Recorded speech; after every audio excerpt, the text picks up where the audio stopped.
Vamos a seguir analizando el tema de líquidos corporales, considerando ya la distribución de los mismos a nivel del organismo.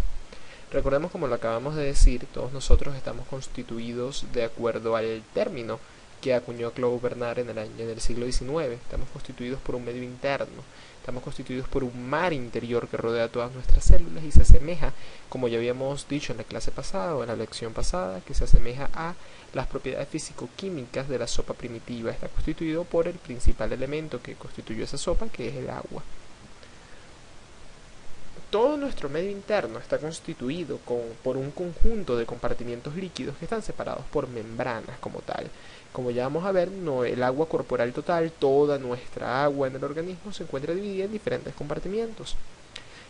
Ese agua como tal que está en el organismo siempre se encuentra sometida a un intercambio constante. Todos nosotros ingerimos una cantidad variable de agua y de solutos todos los días, al igual que perdemos una cantidad variable de agua y de solutos. Normalmente los ingresos al sistema deben ser igual a las pérdidas, de tal manera que podemos mantener una estabilidad dentro de nuestro medio interno. Esto se denomina estado estable o estado estacionario. Es importante que hagamos la definición, o mejor dicho, que ejemplifiquemos la diferencia con un estado de equilibrio, ya que el equilibrio implica la muerte de una célula, implica la desaparición de todos aquellos procesos dinámicos que garantizan la vida. Implicaría que todos aquellos compartimientos del organismo tienen la misma composición, y eso es mentira, eso es falso, eso no se puede mantener. Cada compartimiento tiene una comunicación dinámica entre sí, lo cual garantiza que todos aquellos ingresos al sistema sean igual a las pérdidas, lo cual lo que me mantiene es la uniformidad del entorno.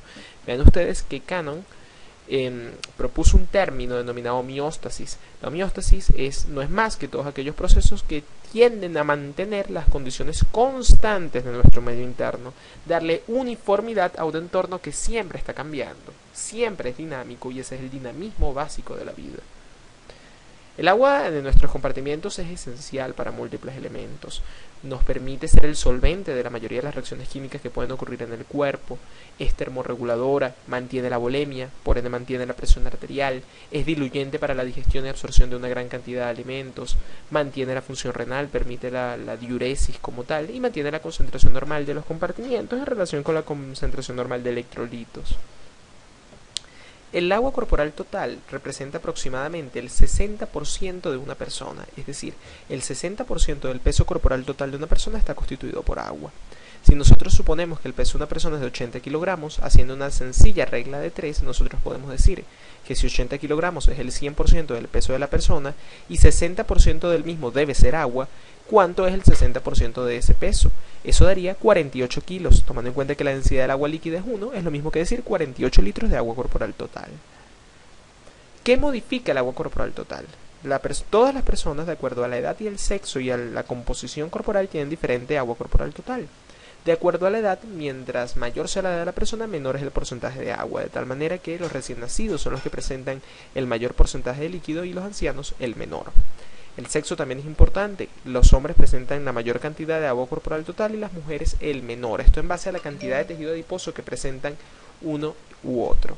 De hecho, esa composición corporal es irrelevante. Mientras más tejido adiposo, en vista del carácter hidrofobo del mismo, hay menor cantidad de agua. De tal manera que pudiésemos decir que un recién nacido masculino es el que presenta mayor cantidad de agua corporal total, mientras que pudiésemos decir que una persona anciana del sexo femenino obesa es la que tendría la peor combinación en relación con el porcentaje de agua. El embarazo es bien importante. El embarazo, si nosotros tenemos un aumento de la volemia para mantener las dos circulaciones, tanto la circulación materna como la circulación fetal, y hay un aumento del agua corporal total. Normalmente toda embarazada sigue un estado de hipervolemia e hipotensión fisiológico. Los compartimientos líquidos en el organismo se distribuyen básicamente en 3. El líquido intracelular, ubicado en el interior, en el compartimiento intracelular, es el más abundante y más importante de todos, por decirlo así. Un líquido extracelular que rodea las células y se encuentra dividido en un intersticio, que es todo aquel líquido que baña las células, y el líquido intravascular o plasmático que sigue dentro de los vasos sanguíneos. Existe otro tipo de compartimientos que son los líquidos transcelulares. Los líquidos transcelulares son los humores del organismo, el humor acuoso, el humor mitrio, el líquido sinovial. Son aquellos líquidos que tienen una función particular o cumplen una función particular. En el siguiente gráfico vemos nosotros cómo a partir del agua corporal total, suponiendo que este es el 60% del peso corporal total, 2/3 de esta agua corporal total es el líquido intracelular y 1/3 el líquido extracelular. Si lo correlacionamos con el peso corporal total directamente, 40% es el líquido intracelular y 20% el extracelular. A su vez, el extracelular se divide en intersticial y plasmático. Correlacionándolo con el mismo extracelular, el líquido intersticial es 3/4 partes del líquido extracelular y el plasmático 1/4. Si lo correlacionamos ahora directamente con el peso corporal total, sería 15% del peso corporal total es el líquido intersticial, que es lo mismo que decir 3/4 partes de este 20% del extra, y 5% del peso corporal total sería el plasmático. Es importante destacar que existen posibles o potenciales compartimientos. Por ejemplo, cuando nosotros tenemos un pequeño espacio virtual que está ubicado entre dos membranas serosas, ¿okay? Por ejemplo, las membranas pleurales, las membranas pericárdicas, las membranas peritoneales, en algún momento pudiese llegar a ocurrir una condición patológica en la cual se acumule líquido en estos elementos. Por ejemplo, cuando existe una neumonía o algún tipo de neoplasia pulmonar, puede haber un derrame pleural, un derrame en la pleura, y esto puede almacenar líquido. Si existe algún tipo de hemorragia abdominal, se puede almacenar hasta 4 litros de sangre, toda nuestra volemia, en el espacio peritoneal. Bueno, para el cálculo rápidamente del líquido intracelular y extracelular podemos hacer igualito una regla de 3, 40% es el líquido intracelular en relación con el peso corporal total. Si el peso corporal total de la persona es 70 kilos, esto sería un 100%, 40% que sería el LIC, ¿cuántos litros serían? Igualito con el extracelular. El volumen sanguíneo, recuérdense que es 5%, es importante destacar que la sangre se encuentra constituida por plasma, que es líquido extracelular, como tal, es parte del líquido, es el líquido plasmático, es líquido, y las células formes, que serían los hematíes. El porcentaje de células formes ubicadas en la sangre se denomina hematocrito, y usualmente es de 40 a 45%.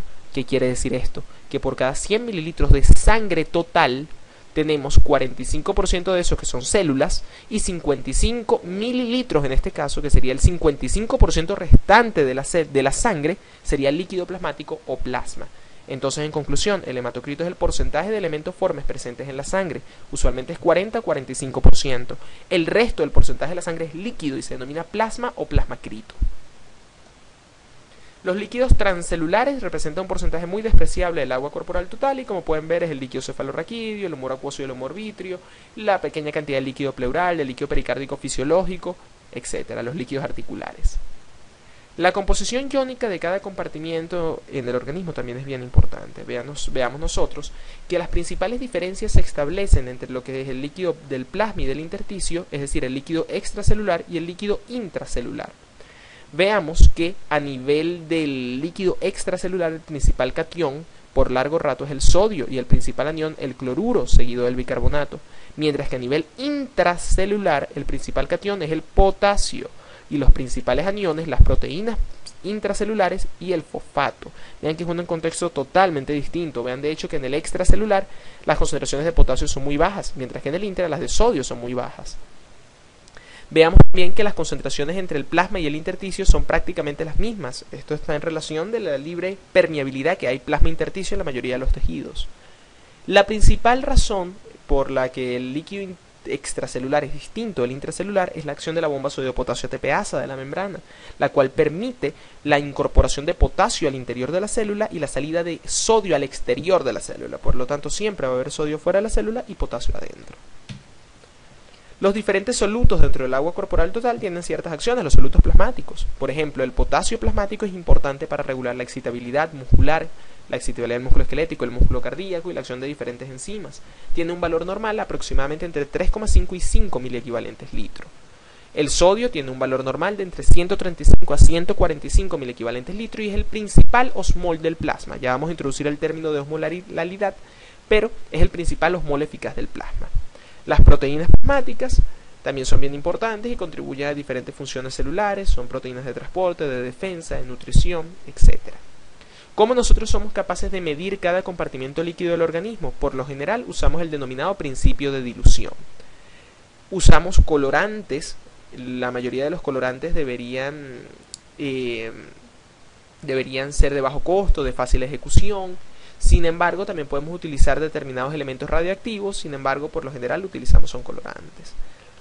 Los diferentes compartimientos tienen usualmente diferentes medidores. Por ejemplo, en el agua corporal total si usamos algunos radiactivos, como lo es el deuterio o el tritio y la antipirina. En el caso del líquido extracelular solemos usar la inulina o el tiosulfato. En el caso del volumen plasmático, el denominado azul de Evans son los más frecuentes, o la albúmina radiomarcada. Todo indicador que usemos debería no ser tóxico, debería ser estable metabólicamente y debería distribuirse uniformemente y exclusivamente en el compartimiento que vamos a medir, obviamente. Es importante destacar que en el caso del líquido intracelular no tenemos un medidor exclusivo, lo solemos calcular es a partir de la resta del agua corporal total menos el líquido extracelular, que sí tienen marcadores. El principio de dilución básicamente lo que se basa es por el principio de conservación de las masas. Eso no tiene más nada que acotar realmente. Vamos a hablar muy brevemente ahorita de lo que es el movimiento de agua a través de las membranas plasmáticas, ya que hemos hablado de los compartimientos líquidos. El movimiento de agua a través de las membranas, en base a su gradiente de concentración, se denomina ósmosis. La ósmosis, entonces, no es más que el desplazamiento de agua entre dos compartimientos cuando hay más concentración de agua en uno y menos concentración de agua en otro. Por ejemplo, supongamos que tenemos una solución A y una solución B. En la solución B tenemos una mayor cantidad de solutos, en este caso glucosa, lo cual nos deja menos cantidad de agua. En la A, viceversa. En base a este diferente gradiente, el volumen de agua se desplaza de A a B a través de esa membrana selectivamente permeable, aumentando el volumen en B. Es importante destacar que este volumen en B va a aumentar hasta que la presión hidrostática ahora de la columna de agua ejercida en B presiona hacia el lado contrario, hacia A. Va a llegar a un punto en el que la presión que tiende a desplazar el agua de A a B igual a la que tiende a moverlo de B a A, y en ese momento se detiene la ósmosis. Uno de los principales elementos que nos indica la tendencia que tiene un líquido a realizar ósmosis es la denominada presión osmótica.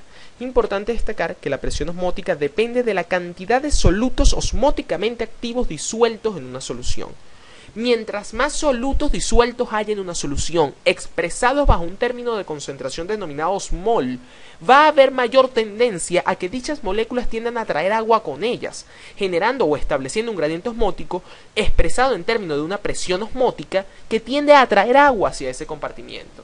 Según la ecuación de Van Hoff, la presión osmótica de todo compartimento es igual a un coeficiente de reflexión, que no es muy relevante, por una constante de los gases, la temperatura absoluta y la concentración de partículas disueltas en la solución. El osmol era este grado de concentración, esta medida de concentración química que utilizamos para determinar o para relacionar la cantidad de partículas disueltas en la solución. Esto depende de la capacidad de solubilidad de la partícula. Por ejemplo, si colocamos un mol de glucosa en una solución, este no se puede dividir y va a seguir siendo un osmol de glucosa. Por el contrario, si yo coloco cloruro de sodio, la disolución del cloruro de sodio en el agua me va a dar un mol de sodio y un mol de cloruro, generando realmente una osmolalidad efectiva para 2 osmoles, teniendo un mayor gradiente osmótico que el mol anterior de glucosa. Nosotros podemos considerar la denominada osmolalidad o osmolaridad. Osmolaridad sería una relación entre osmoles y litros de solvente, mientras que la osmolalidad, osmoles kilogramos de solvente. Por lo general, nosotros utilizamos la osmolalidad para evitarnos posibles variaciones de los litros de solvente o los litros de agua en el organismo como consecuencia de temperatura. Bueno, nosotros podemos también relacionar cómo puede haber un desplazamiento de agua cuando nosotros colocamos células en líquidos extracelulares de diferente tonicidad o de diferente osmolaridad. Cuando una célula tiene la misma osmolaridad que el plasma, hablamos de que estamos en un medio isotónico o isosmolar. La osmolaridad plasmática normal es de 300 miliosmoles, 290 a 300. Cuando no hay un movimiento libre, cuando no existe un movimiento evidente o un movimiento neto de líquido entre la célula y el líquido extracelular, podemos decir que son isotónicos. Veamos acá, no cambia el tamaño de la célula, la solución B es isotónica. Por el contrario, si el medio es hipotónico, la célula va a tender a permitir la entrada de agua del extracelular al intracelular para aumentar la concentración de solutos en el medio extracelular y así volver a desplazar la osmolaridad a su valor normal. Por el contrario, si el medio es hipertónico, la célula más bien deja salir agua de su interior, disminuyendo su volumen celular para disminuir la concentración de los solutos del medio extracelular. Veamos acá como si en una solución es isotónica, recordemos que el principal osmol del plasma es el sodio, por lo tanto, si su concentración de sodio es normal, a una concentración fisiológica de sodio en el líquido extracelular, a una osmolaridad normal, no existen cambios en el volumen de una célula, en este caso, el glóbulo rojo. Por el contrario, si la solución es hipertónica con mayor concentración de sodio, ¿qué va a hacer la célula? Deja salir agua. Eso se llama crenación del glóbulo rojo. Por el contrario, si la solución es hipotónica, está diluida, la célula deja entrar agua para aumentar la osmolaridad del extracelular, hinchándose y provocando un edema celular. Aquí volvemos a verlo. Está totalmente normal aquí cuando el glóbulo rojo está en una solución isotónica, entra agua y sale agua fisiológicamente. Si la solución es hipotónica, entra agua y la célula puede explotar, o si es hipertónica, deja salir agua deshidratándose.